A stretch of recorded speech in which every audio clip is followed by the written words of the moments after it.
Juru bicara Gedung Putih, Karoline Leavitt, mengatakan bahwa rencana 10 poin pertama Iran adalah tidak serius, tidak dapat diterima, dan sepenuhnya dibuang saat dia berbicara di depan media di DC pada Rabu. Itu benar-benar dibuang ke tempat sampah oleh Presiden Trump, katanya.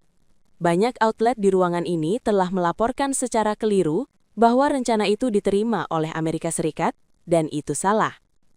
Dengan tenggat waktu presiden yang semakin dekat dan militer Amerika Serikat yang menghancurkan Iran setiap jamnya, rezim mengakui kenyataan kepada tim negosiasi.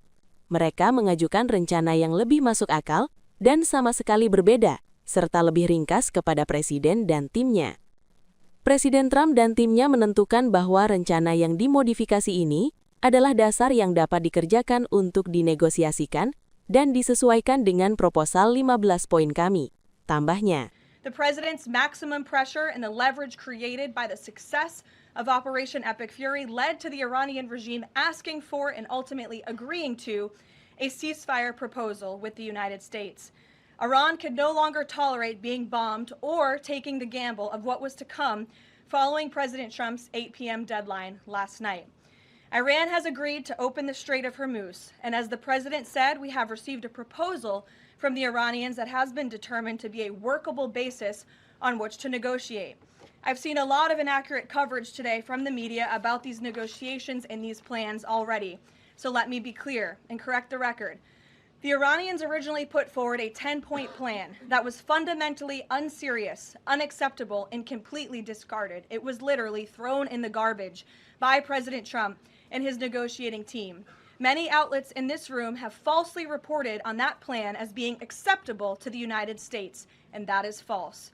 With the president's deadline fast approaching and the United States military completely decimating Iran with each passing hour, the regime acknowledged reality to the negotiating team.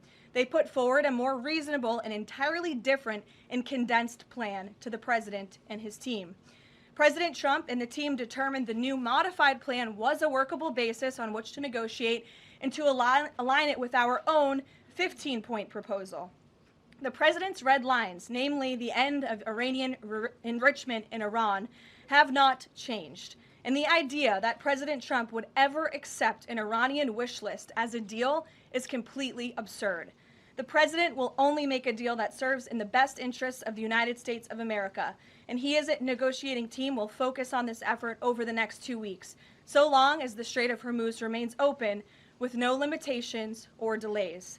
These extraordinarily sensitive and complex negotiations will take place behind closed doors over the course of the next 2 weeks.